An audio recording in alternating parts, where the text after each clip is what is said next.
Corématic, nous, on conçoit des solutions sur mesure pour les industriels autour de la robotique, tout ce qui englobe la robotique, donc la vision par ordinateur, l'intelligence artificielle et les robots en tant que tels. Et comme je le dis à mes enfants, papa, il conçoit des robots. C'est une société australienne. L'idée, c'était de s'implanter en Europe, d'avoir un point central pour pouvoir rayonner sur le territoire européen.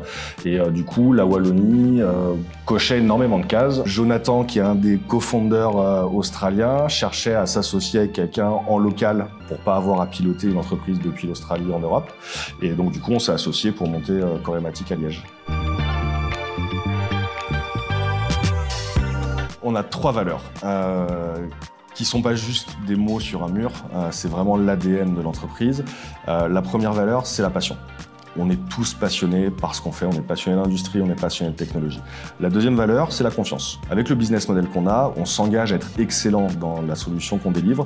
On a besoin de travailler dans un environnement où il y a beaucoup de confiance, que ce soit en interne ou avec nos clients. Et la troisième valeur, c'est le fun. On s'amuse beaucoup. Nous, ce qui nous intéresse, au-delà d'être des geeks et de faire de la techno, ce qui nous intéresse, c'est les process. On ne fait que du sur-mesure. On essaye d'aller là où les autres ne veulent pas aller d'un point de vue technologique parce que c'est trop compliqué, parce que ça n'existe pas, parce que ça ne fonctionne pas encore sur le marché. On va fonctionner en 2 étapes. D'abord, on fait toujours une étude de faisabilité. Si on a un oui, on part en mode projet et on conçoit la solution sur mesure qu'on installe chez le client avec quelque chose qui est assez unique chez Corématic, on met en place une garantie de remboursement. Si la solution ne répond pas aux objectifs définis, on rembourse. C'est un de nos avantages concurrentiels. La garantie de remboursement, à ma connaissance, c'est quelque chose qui n'existe pas dans le monde du service. On partage le risque avec eux, voire on porte le risque de l'innovation pour eux. On est totalement conscient qu'un investisseur, dépenser 100 000, 200 000, 300 000 euros dans une solution technologique, c'est un risque qui est énorme parce que c'est pas son métier. Et il a du mal à mesurer l'impact positif ou négatif que peut avoir la technologie pour lui. Donc nous, notre objectif, c'est de porter ce risque au travers de notre garantie pour lui, de manière à le dérisquer, à dérisquer l'innovation. On considère que l'innovation, elle doit être accessible et elle est accessible pour tout le monde.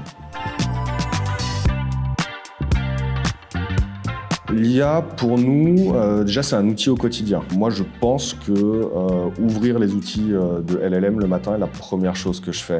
Pour nous, c'est un de nos outils majeurs de développement. Ça nous permet de faire des projets plus vite, de meilleure qualité, à moindre coût. Et notre ambition, ça va être de faire fonctionner ces sujets-là en industrie avec toutes les règles de safety européennes nécessaires au fonctionnement d'un robot industriel. Le numérique est l'outil nécessaire pour redynamiser l'industrie. On a des problématiques de main-d'œuvre. On a des problématiques de pénibilité au travail. Et je pense que le numérique est le seul élément qui peut permettre de redevenir compétitif par rapport à d'autres industries. Oui, on entend encore beaucoup de gens dire on commence à s'intéresser à l'IA, on va essayer de... moi, ce que j'ai l'habitude de dire, c'est que le train est déjà passé. L'IA, c'est pas quelque chose qui va arriver. C'est quelque chose qui drive notre quotidien depuis plusieurs années. On est tous confrontés à l'IA au quotidien, quoi qu'il arrive, qu'on soit geek ou pas, c'est pas le sujet. On utilise tous de l'IA tous les jours.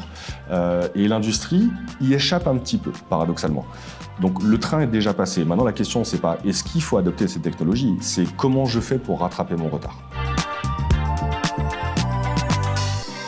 Être un des leaders européens sur l'innovation industrielle, fondamentalement, c'est l'objectif, et être présent sur 2 autres continents.